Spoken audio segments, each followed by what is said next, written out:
So yeah, my name is Marcelo Novais. I'm Managing Director of Ker Downey Africa, DMC. I started my career in the luxury travel industry about 20 years ago in São Paulo, Brazil, and relocated to South Africa to join Ker Downey Africa Group in 2015 to run the South American business before expanding into North American and new markets in November 2018. For me, Africa has always been a desirable travel destination for the luxury market, not only because it's exotic and offers remote escapes for clients, but also because of the impeccable service offering provided by the luxury safari lodges, particularly in protected private reserves. It's because of this, as well as the strict measures that the travel industry in Africa is taking in light of COVID-19, that I predicted that there will be an influx of luxury travelers seeking Africa destinations, safari destinations in 2021. And now, before I start, I just have a couple of housekeeping matters. So today's webinar will take form of a panel discussion. Our aim is to explore what makes travel to Africa unique and why Africa should be on the luxury travelers' bucket list going forward. We have a number of pre-planned discussion topics, as well as some great questions to field that have been sent in from journalists, agents, and other suppliers. We will do our best, but we may not cover everyone's question in the hour we have set aside. We will not be discussing when international borders will be open or how travelers will be treated on arrival, as this would be pure speculation on government procedures. However, we will discuss what are we doing to offer the best and safest experiences possible for travelers dreaming of traveling to Africa. Lastly, the session will be recorded. We will make it available online and share the link with everyone when it is live. Joining me today are leaders in the luxury travel market in Africa. We have with us Mindy Roberts, the Director of Marketing and Sales at Time & Tide. Time & Tide have 9 luxury award-winning properties spanning 4 regions in Africa, and Mindy will discuss the implications of luxury travel in Zambia and Madagascar going forward. Cindy Boshoff is the Sales and Marketing Director of Belmont Safaris, Botswana. Botswana has announced that it is planning to opening up from 18th of July. So it will be great to hear from Cindy what the luxury market can expect from Belmont and their 3 lodges in Botswana. Stella Bettany is joining us from Azura Retreats. Azura offers some of Africa's unique ultimate private luxury hideaways in Mozambique. And Stella will touch on what the future holds for luxury travel in her destination. Colin Bell joins us from Natural Selections, a collection of safari camps and mobile safaris in South Africa, Botswana, Namibia, and Angola.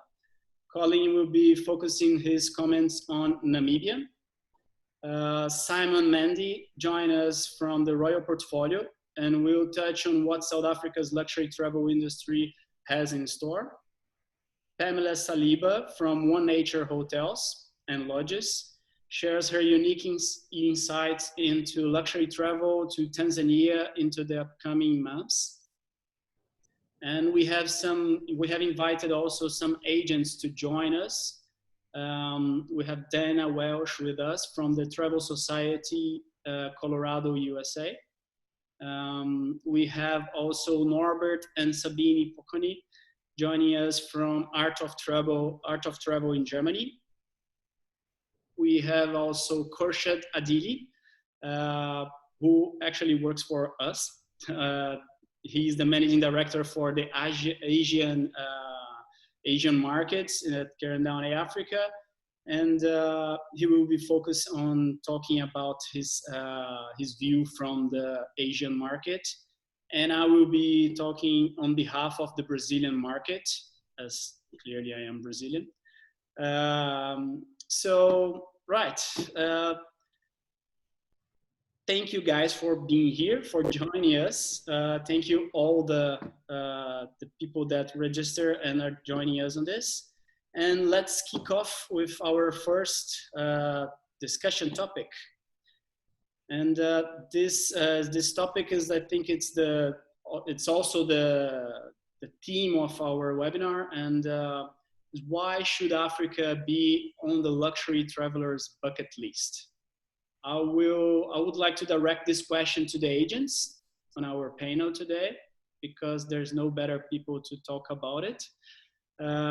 So I will start with the ladies. So we'll start with Dana. Dana, can you start off with us and share what you think? Why do you think that should Africa be on the luxury traveler's bucket list? Yeah, for sure. Good morning, everybody. Well, good afternoon, those of you who are drinking wine. You know, for me, it's sort of the obvious boxes that get ticked for travel in Africa. Is small accommodations in big open spaces. They're secluded, they're exclusive, or they can be. And really, the only challenge I see is getting there. So none of my clients have taken this option off their bucket list. It's just because you can have a private vehicle, you can have a private villa, you can, go to a small space, separation of people who aren't in the same party, eating meals together or apart. So yeah, for me, it ticks every single box. I just would like to be able to transport people there and not have to take a 18-hour flight through Dubai or London or something. So yeah, that's short and sweet from me. That's it. Have you heard that Delta was going to start flying directly from Atlanta to Joburg and then Cape Town, Atlanta back from November? That's great. Yeah, I think it's going to be a great option too. Yeah. And Kushad, from your side, from the Asian agents, why should Africa be on the luxury traveler's bucket list? Hi everyone. From my point of view, from China, is Africa is very exotic destination. Like even for me, I came here to study. I mean, from a childhood, we were watching this older documentary about animals. It's Africa as a whole is a very exciting destination, and I still believe after this pandemic is over, and people are so excited and looking forward to visit Africa, especially East Africa, Southern Africa, to see the migration.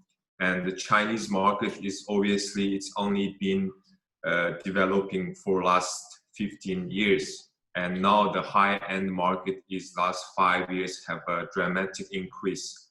So people still know very little about Africa, especially compared to traditional market like North America and Western Europe. They've been traveling to Africa for almost a century, maybe. Sometimes you look at the National Geographic old magazine from 1940s, you can see there's an advert about Africa. For China, it's very, last 15 years that, especially, for example, 1998, when South Africa first time had a diplomatic relationship with China. So only from 2001, Chinese people from mainland start to come to this country. So there is a huge potential for Chinese market, and there's so much we can offer to Africa, and people have a different perception about Africa. Sometimes they think Africa is very poor or underdeveloped, maybe even dangerous, but now the perception is changing. And what we look at right now for next year, there are people actually, it's very interesting that I notice in luxury tourism, Chinese people usually don't make so much booking in advance like Westerners, like 6 months, or they usually spend 3 months or 2 months. But now I see we have bookings coming for next year, August and July, and I can see that people are really want to come to Africa to see the migration and all these animals. So I'm very confident about Chinese market for future, for Africa. Africa is not a cheap destination. And yeah, I mean, Chinese economy is really booming. So I really hope we can share the continent with all other Chinese travelers. And I'm very confident about that. And it's looking great for me. I'm very optimistic about the future of China and Africa tourism growing. Thanks. Perfect. Thanks, Korshad. And Norbert and Sabine, what are your thoughts on Africa as a bucket list destination? Yes, first of all, thanks also on behalf of Sabine to giving us a chance to being part of that webinar.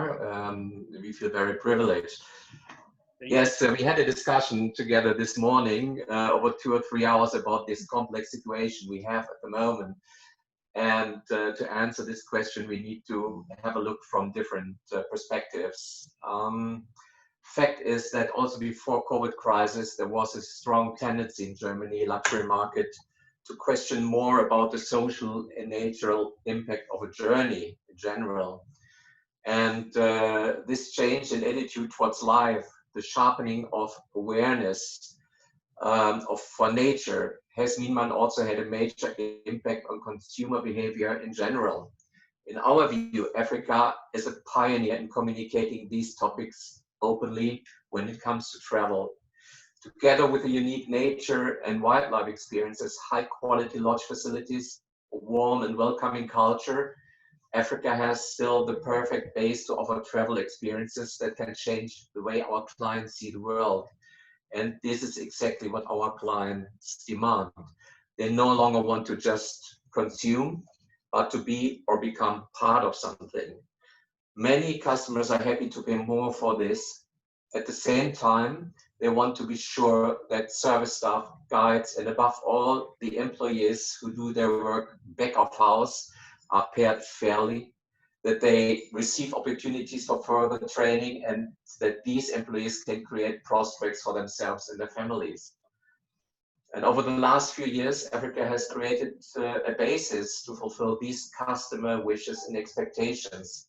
And it offers so much more potential to position these attributes even more clearly. The COVID crisis now has made our clients even more aware of these issues. We notice this particularly in the talks we are currently having with our customers. For us at Art of Travel, the task together with our partners in Africa will be to communicate this topic even more clearly in our customer advisory service, and rather to push back the information about the well-filled wine cellars. Of course, we now have to strengthen the confidence of our customers into Africa.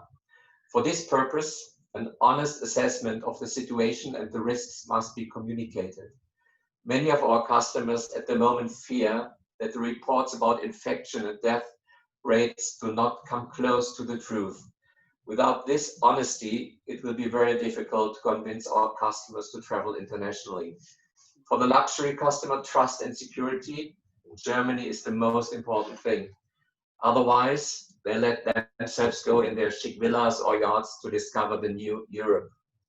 We believe that customers in the luxury segment will travel less in the coming years, but in return, they will travel even more exclusively in the sense of privacy. The lack of knowledge about the virus at the moment and the insecurity, for example, traveling together with other people from other nations, will keep us busy for a long time to come, we fear. Here, Africa can provide normality to the clients through the seclusion, the small number of guests, and through a natural and not artificially created distance. So we believe this will be also a great chance for Africa to be on the bucket list for the luxury traveler in the future. Yeah. Thank you. I agree, completely agree. And I think that the honesty is it's everything. Like we need to share what's happening here, and we need to share with everyone. So make the clients feel, everyone that wants to come to Africa feel comfortable about it.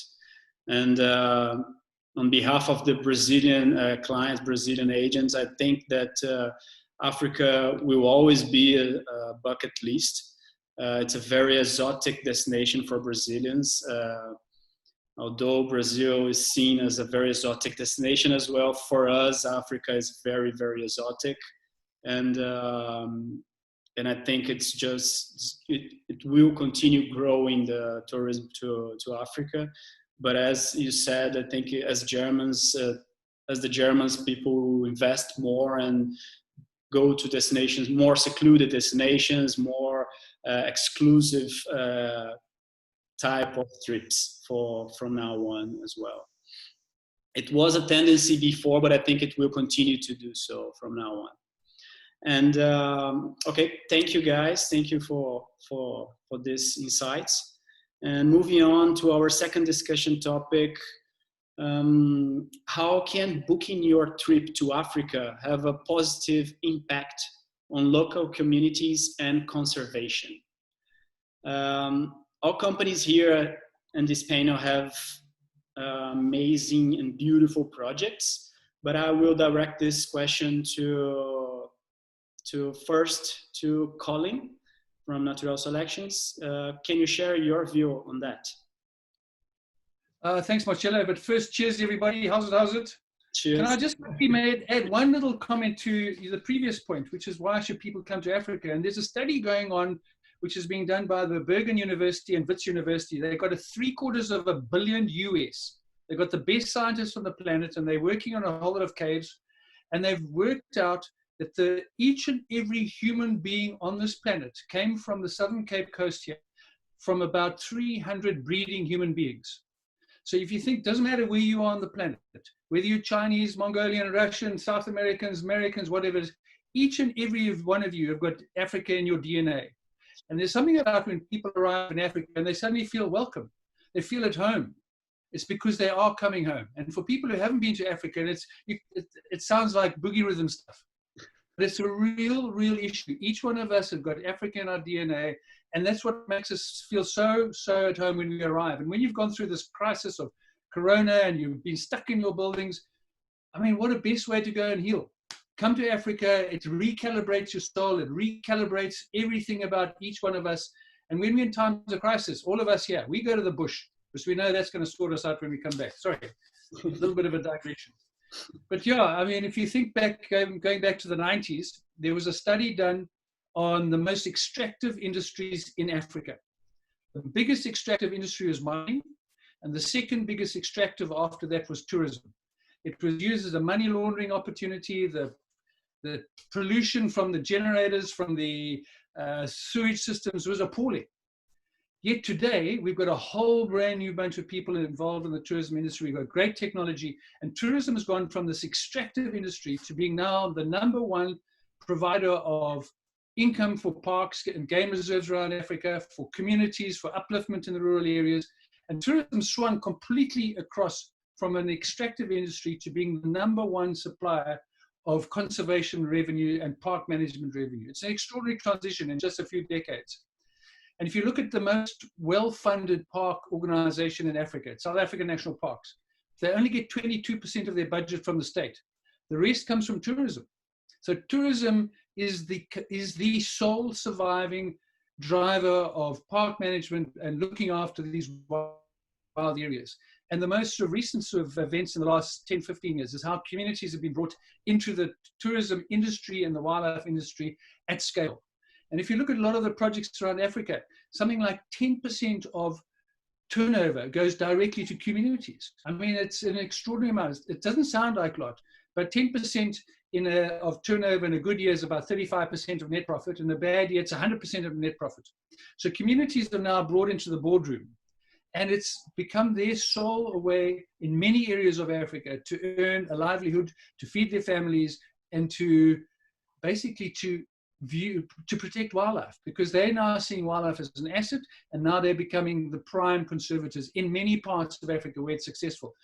Many parts of Africa are still catching up, but the process is on the way. And it's, without tourism, we won't have wildlife. And the key component is bringing communities into it. And most projects in Africa have got a big component of communities. I agree totally. Mindy, any thoughts on this? So I was a bit afraid going after Colin that he would take all my airtime. So thanks, Colin, for keeping it slightly succinct there. But I agree, you know, what he said is definitely backed up, I'm sure, by everyone on the panel. Look, tourism creates a buffer at the end of the day. And I think the pandemic has certainly exposed that Africa is vulnerable. We knew it anyway, but this exposes it in a more visible way. There's no travel, which means there's no revenue, which means there's fewer jobs, which means there's pressure for the communities to survive and to eat, which means there's poaching. So it's pretty simple, actually, when you look at it. I think the scary thing as well is asking ourselves, are we going to be the generation that lets the wild lions die out? And the scary thing about, you know, that sort of statement or that question is that it could happen in the next decade. So if the question being, you know, how can you book a trip or how can booking a trip to Africa have a positive impact? You know, if you want your children to see a wild lion or a lemur in its natural habitat, then get your clients to travel to Africa and get them to do it now. It's really as simple as that. You know, we have huge numbers of people, hundreds. I mean, we alone have 550 people that we employ in Madagascar and in Zambia. And there's a 10 times multiplier effect on your local communities. And if you think about the remote communities that we operate in, we've got a lodge in Zambia where there was no employment. It's all subsistence living. The guys had never even seen a hammer or a bolt when we started building our lodge a couple of years ago. And the other thing is we've all got foundations. And so these foundations are directly impacting our local communities. A lot of them are being run by teams, by the local communities and motivating for sort of local education and habitat and wildlife conservation. I think a surprising statistic for me is that when you look at research done over purchasing decisions by clients in source markets, even though everyone cares and everyone says conservation is important, sustainability is important, for probably more than 80% of people, it doesn't have any impact on their decision to purchase. So what we want to do, I suppose, is turn people from I don't care to donate. And the only way to do that is get them to visit. You know, it creates passion. 95% of our foundation donors are past guests. And at the end of the day, look, as Colin said, if we've all got Africa in our DNA, Africa is also a continent full of Disney moments.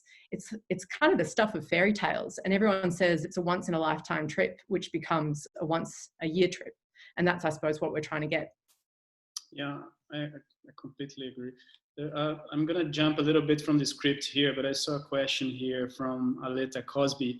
A few years ago, I was told by a South Africa Tourism Board rep that for every person we send to their country, it employs 6 people. Any truth to this? Can I answer that? I've got probably the best stats on that one. It's actually 1 in 7 South Africans depends on tourism to put food on their table through direct and indirect employment. So 1 in 7. And I reckon that if we actually really market this country even better, we could probably get that down to about 1 in 4 South Africans. So it's an extraordinary amount of people which depend on tourism. Yeah, and also I think that when you, not only in South Africa, when you go to a bush, when you go to a lodge, that ranger, that tracker, that person that is responsible for your client, for you when you are there, they are probably the responsible for the income on their household. And their household is probably 10 people, 8 people there. So when that person is not earning anything, you are basically taking over the income from the entire household. So I think we need to really think of that when you decide not to come to, when you're thinking about coming to Africa, you are, that person that is helping you is someone that is helping a whole family behind them. Sorry, I just skipped from the script here, so I'm running out of time. So my next question is to all of you guys. So I will ask you to try to be a little bit short on it. But how are the lodges and hotels preparing for travel post-COVID-19? Are we ready to welcome back international travelers? I will start with Mindy. Can you tell us how is Time and Tide preparing in Zambia and Madagascar for it? So Madagascar is kind of an easy one, and I'll start with that. So we've got an island off the coast of Madagascar, and our teams have been in isolation since April. So we're COVID free. So in terms of preparing, you know, we know our teams are ready. There's been no one on or off the island. The Madagascan government is talking about making a test case of Nosy Be Airport that has direct access into Europe, into South Africa, Kenya, Ethiopia, Mauritius. And it's sort of a quick hop in and then straight over to the island. So, I mean, I'm not going to talk about things like face masks and sanitizers and protection for our guests and team. I mean, that's kind of a standard, but, you know, I suppose there's another thing that's quite cool on Zambia today is the president just announced that all of our international borders are open and tourists are welcome. Lovely. So, I mean, for us, it's yeah, yay. So it's really relevant. You know, we're starting to host all of our local guests. Lots of Zambians and expats in Zambia want to travel because they've been caged up like lions. And so I think what we've got, all of us, is the best kind of social distancing ever. Wild open spaces, remote parks, very few rooms, unpolluted. So there's a lot of things that we've got naturally, so we don't need to prepare, but then obviously the preparation is there in the background too. Lovely, thank you, Mindy. Cindy, can you share your views on Botswana and your lodges, obviously? Yeah, from a Botswana perspective, we are ready and we can't wait to welcome back international tourists. So we're all waiting for that day, I think. But domestic tourism's already started opening up across the country, which is exciting for everybody as well. And based on Botswana's Conservation Pro focus that they've always had a very high impact and low volume tourism destination, it's also the ideal place to kind of go at this time. From a Belmont Safari's perspective, we've actually had really good news this past weekend. Our first 2 hotels in Italy reopened. So we've got a lot of positive feedback from them, and our global teams are working together across literally the whole world to see what's working and what's not working. So it's been great to see. Feedback from guests is that they're very relaxed and they're actually not even talking about COVID when they're arriving at the resorts. So it's nice to see that people want to travel, they've started traveling, and yeah, from our perspective, as I said, we're working as well with Botswana Tourism, the local authorities, and I'm also not going to mention the exact kind of measures. I think we're all doing very similar things, but yeah, we're ready. Wonderful. And Stella, what about Mozambique? Unmuting myself there, sorry. Hello everyone. So Mozambique, a bit like Mindy said, we have got islands. So to isolate on the islands is incredibly easy. And our teams on the ground have been there in situ throughout. We've kept all our staff employed, even though there are no furlough schemes and no UIF and other sort of contributions, because we just feel it's the right thing to do. So they've been sitting there just getting incredibly ready for when people come. Obviously, we've looked at all the sanitizing protocols and things like that. Everybody's got the various protocols that are circulating. But Mozambique itself has not been in lockdown, and it hasn't done a hard lockdown, so you are still able to travel domestically. And we have been welcoming a couple of visitors to us as a result. And it is very much hoped that in July, the borders will be back open. And I know that most people think about Mozambique as a destination that you add on to Southern Africa. I would just say that it is, you can reach it directly. Qatar, Ethiopian, fly straight into Mozambique. So that's another way of looking at things. And yeah, we just can't wait to have guests back at the hotels. We social distance naturally at Azurum, and if you take a look at the picture behind me, it's fairly easy to get out into a beach by yourself and not see another soul. So we really can't wait. And the country, I think, will be ready soon, and we're certainly sitting waiting. Wonderful. And Colin, can you share your thoughts on Namibia? Yeah, so Namibia is open for travel with inside Namibia. No issue at all there. And remember, we got this extraordinarily big country and almost no people. So we are the absolute ultimate wildlife get away from it destination. And one of the furthest things up, not just in Namibia, but just about everywhere through Africa, we have that transition between the lodges and where the guests arrive. And so whether they're flying in, when they land at the airstrip to the camp, or as Mindy says, the chopper, or whatever it is, you've got a big distance between the lodge and where the guests arrive. And that's where a lot of the screening will be done. So as they arrive, they get screened, they get the temperature checked before they get on the small plane, after the small plane, their baggage gets sorted out, et cetera. And then we have that natural transition, which is the barrier. So I think most of us are kind of creating our own little islands around our lodges to make sure that we do as best as we can to make sure that they are completely islands of corona free. And as Stella says, I mean, most of our staff has all been in there. They haven't been out, and they are all there. And, you know, we kind of changed the leave schedule as well to make sure that we don't have regular people coming and going, because you want longer work periods, because when staff come back, they get quarantined. So all these kind of things are in places, but it's just space. And that's what Africa's got. It doesn't matter where you go. We've got space, and we can make this thing work. That's true. Simon, what is your stand on South Africa and the Royal Portfolio properties? Hey, Marcelo, thanks. So, yeah, as many as you may know, South Africa's had a particularly strict lockdown, and we still find ourselves in the hospitality industry unable to open. But we're hoping on positive news coming out of our governments in the coming days, to the coming weeks, with the steady sort of release of different areas of travel. So business travel is allowed currently. Provincial leisure travel is not yet allowed, but on the horizon. And these are small gains that we're getting. So hopefully sort of around September, which we are pushing for, our borders will open, but that hasn't been confirmed yet. But I suppose in a time like this, safety is the new luxury. So what we're really needing to do, of course, is treat guests with according to their individual preferences, and then carry out the experiences, the safe experiences, in a de-risked manner. I suppose, you know, our reporting of the pandemic has been very accurate. Our healthcare system is very good. And perhaps fortunately, we're a few weeks behind the rest of the world in the effects of the pandemic. So when it comes to the protocols and the practices, we can certainly learn from like properties across the world, in Utah or in Wyoming or something like that.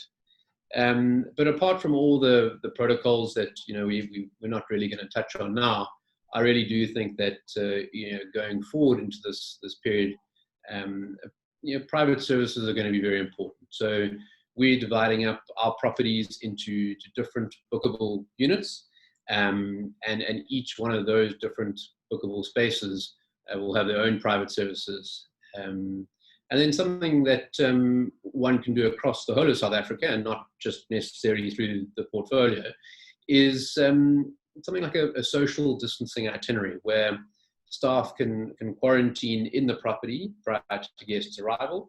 And then, you know, when guests arrive, they'll actually reside on property with them, and not return to their families, not go back to staff camps and interact with other staff members or other guests to mitigate the risk of infection. But, you know, really it's about getting guests out. It's about getting them to enjoy the diversity of the outdoor experiences.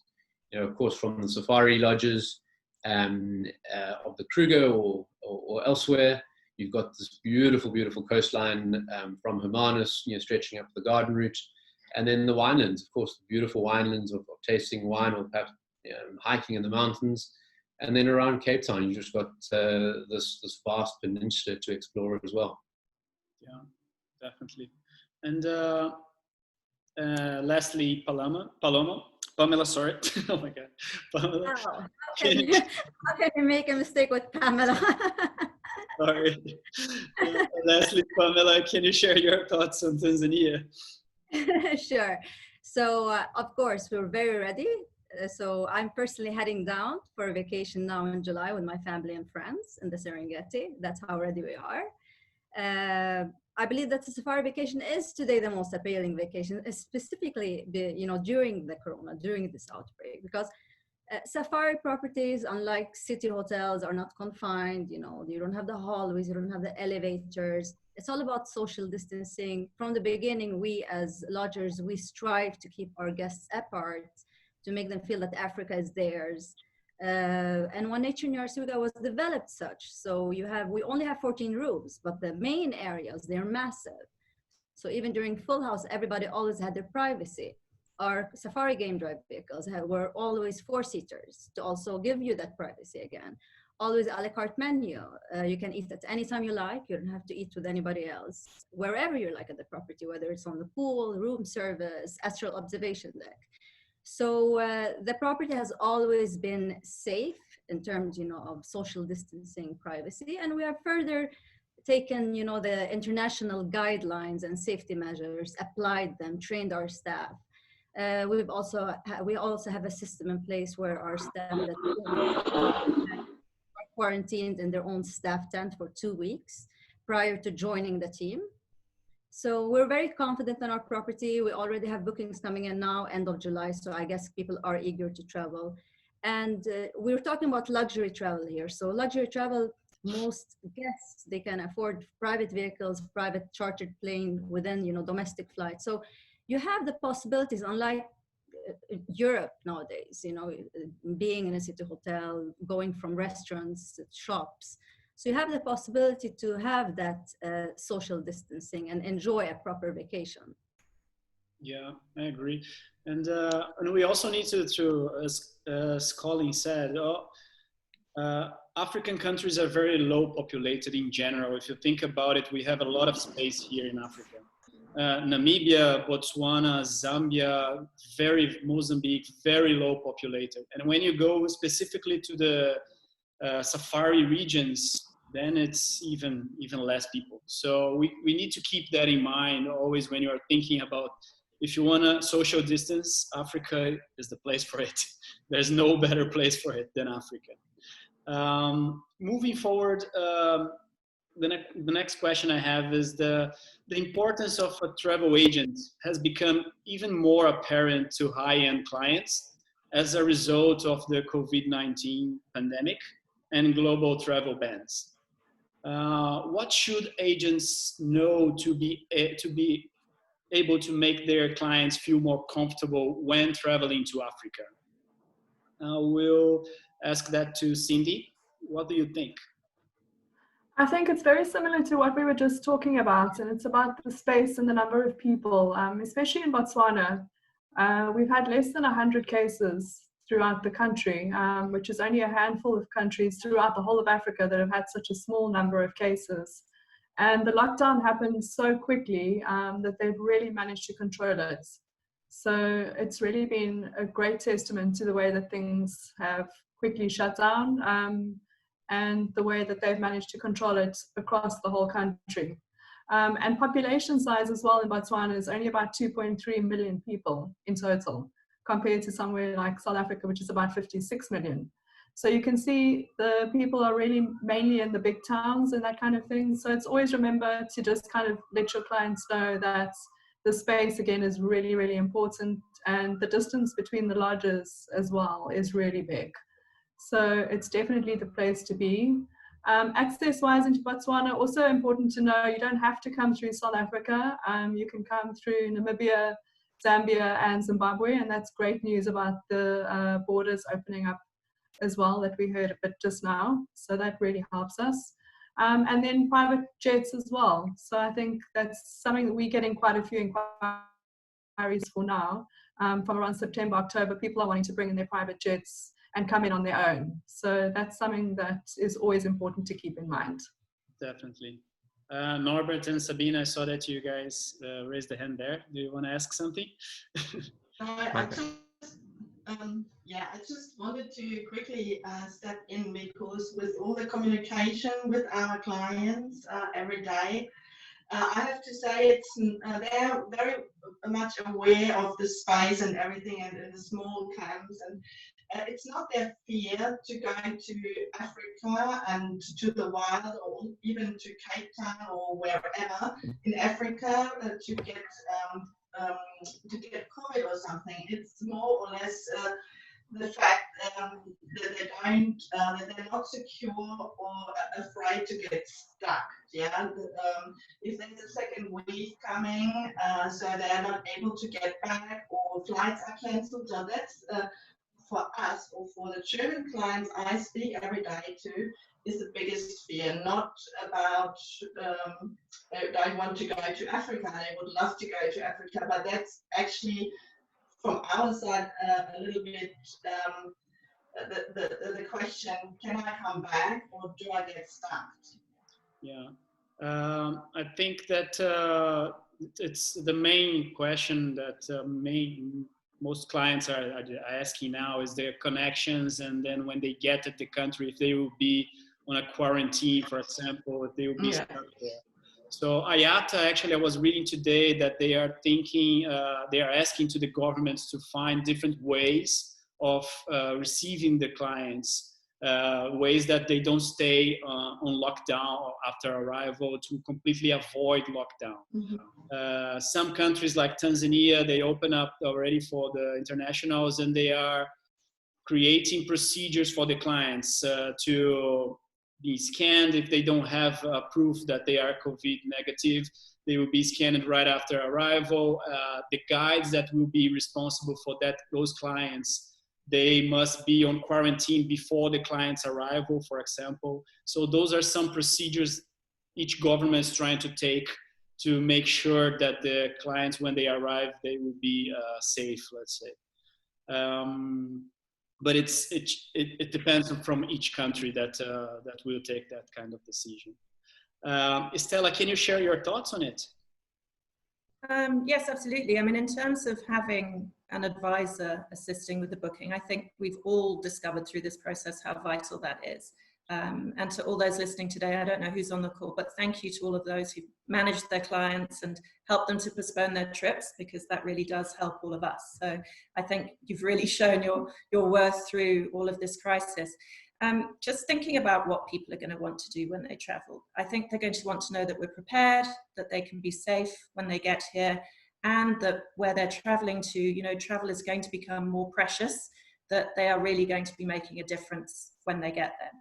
And certainly everyone across this portfolio, we've already discussed, are prepared and are looking forward to welcoming people.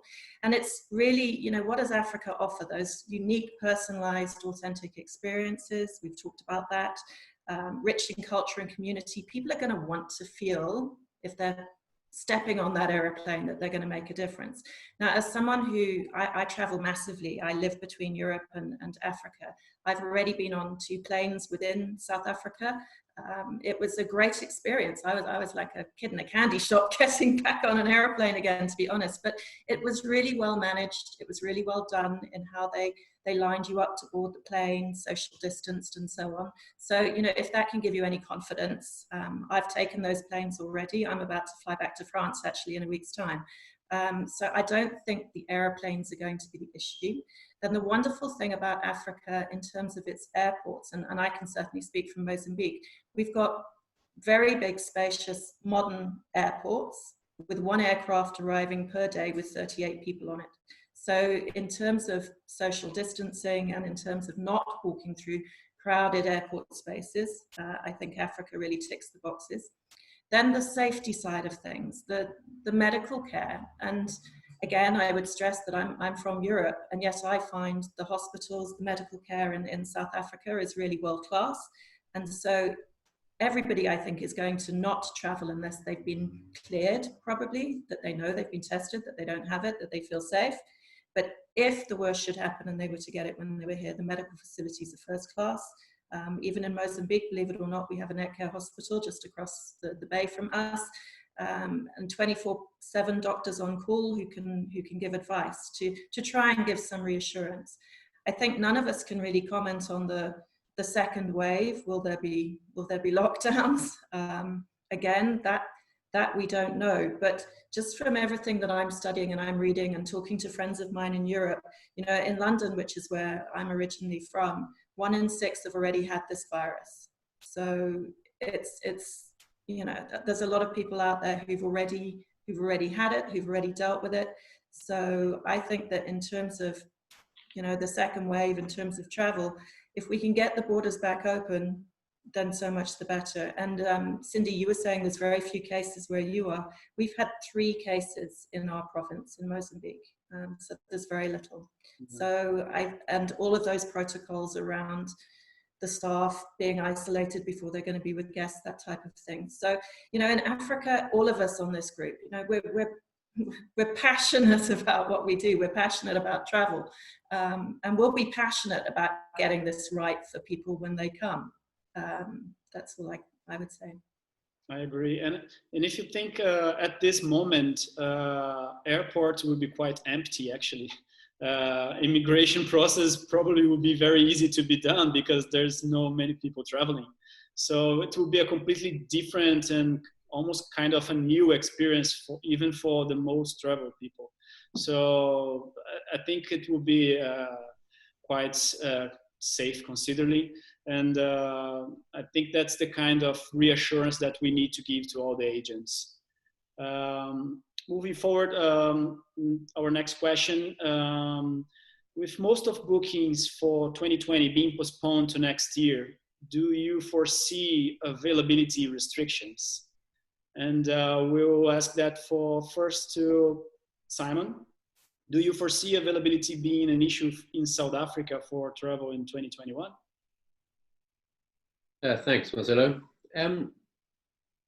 I think if one looks at the typical booking pace reports at the year, and perhaps this is a snapshot over the last sort of 2 or 3 months, of the bookings that one generally takes around now, 20 to 25% of those are going to be for the following year, and the balance would be for this year, obviously depending on when your financial year ends.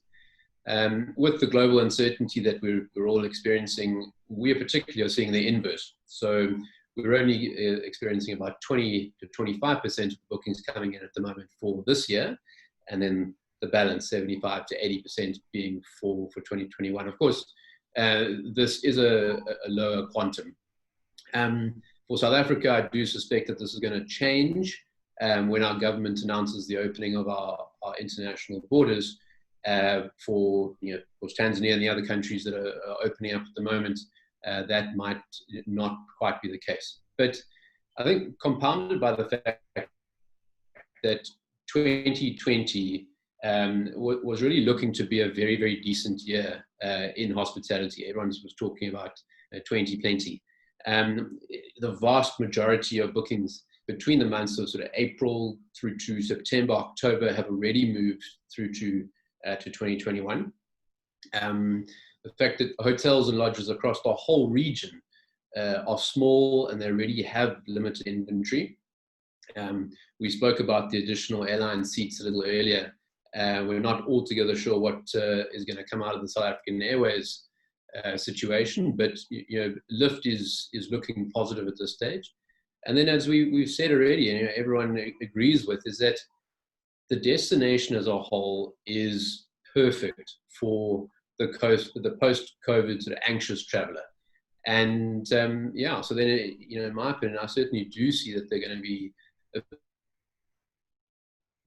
challenges across the spectrum, and particularly in those high seasons. Thank you, Simon. And Pamela, how are bookings looking in Tanzania for 2021? I agree with Simon. It's starting to fill up. It feels like right now, this month, we've received a lot of confirmed booking for 2021. So people are eager to travel, but they're still not sure about now, 2020, but they still want to ensure their trip in 2021. And as Simon mentioned, most of our guests have postponed their trip to next year. So I believe this year we'll have to work very strongly with the tour operators and agents as suppliers to communicate, actively, see which dates are available to get their booking happening. The difference will be that, instead of, going on a vacation for your anniversary or birthday, you'll actually have to go according to availability this year. So that's going to be the difference in 2021. Yeah, I agree. And especially the peak season periods that every year we always face those difficulties in terms of availability. So it's always a struggle for us. But I think that next year will be even tougher because we are basically pushing one season further for most of the clients that gladly decided to postpone instead of cancel. So it will be a challenge, a big challenge for us to find those availabilities. But that's why travel agents are here. That's why we work for. We help the clients for that.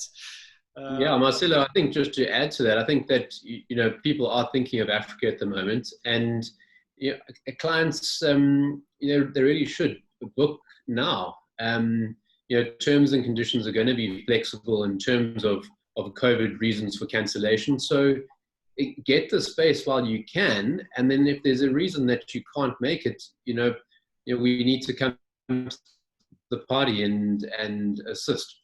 So yeah, don't delay and book Africa. Yeah, I agree, 100%. I have another question here from our attendees. Are the guides about game drives, are the guides wearing masks?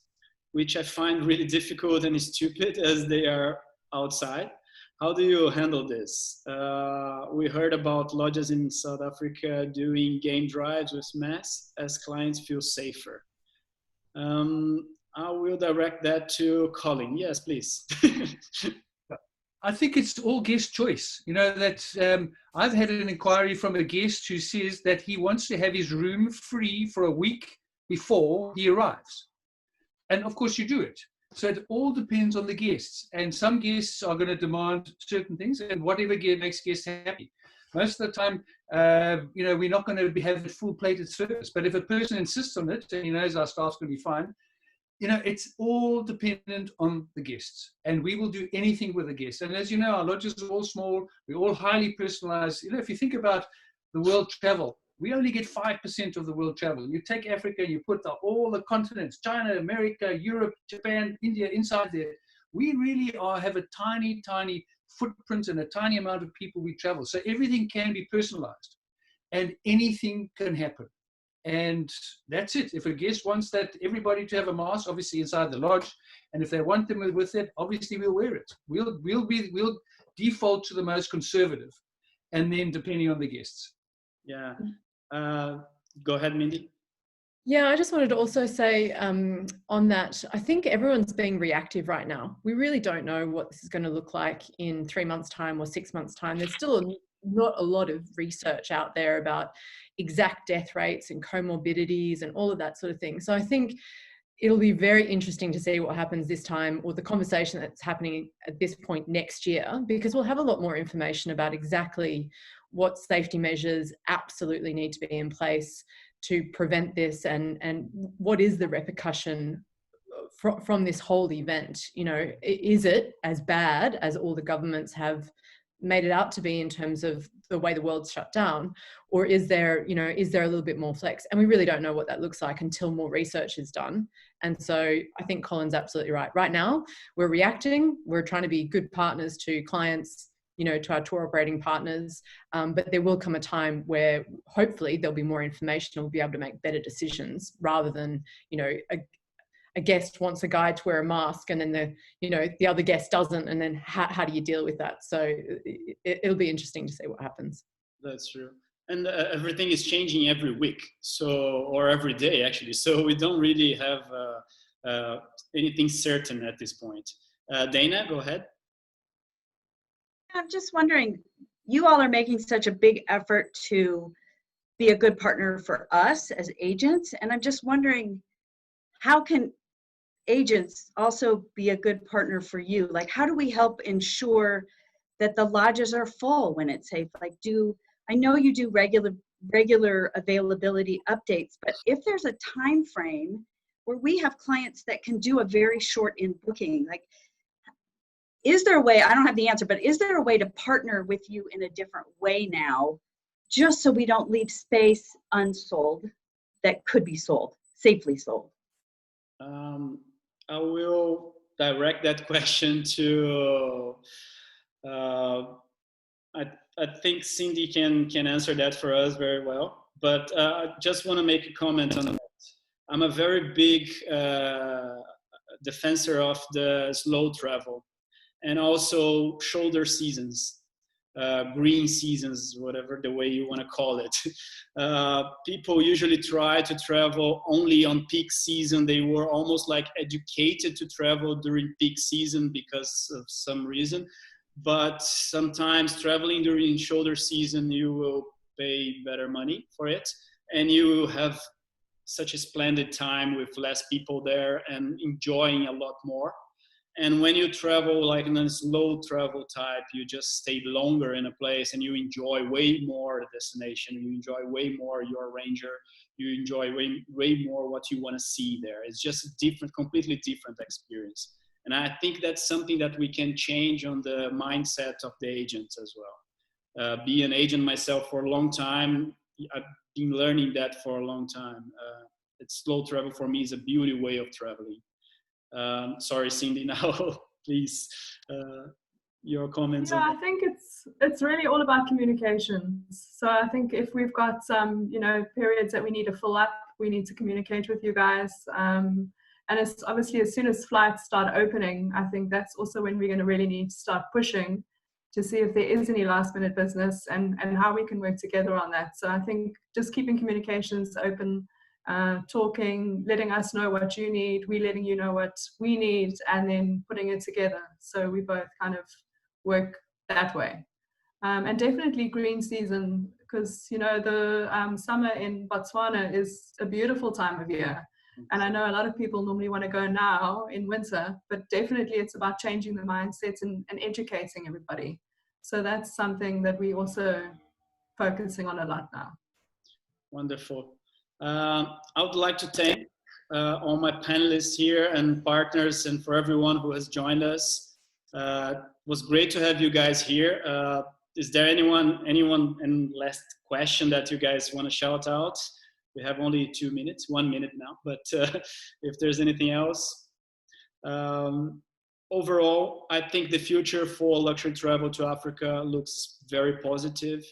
Africa is a continent that continues to intrigue and inspire everyone. The desire to get in touch with the wild side of nature is only growing and during these trying times. And as we are learning and understanding our place on this planet, Africa has definitely a very important place on it for us. Thank you so much, everyone. Thank you, guys. Thank you, Marcelo. Thank you. Thanks, Marcelo.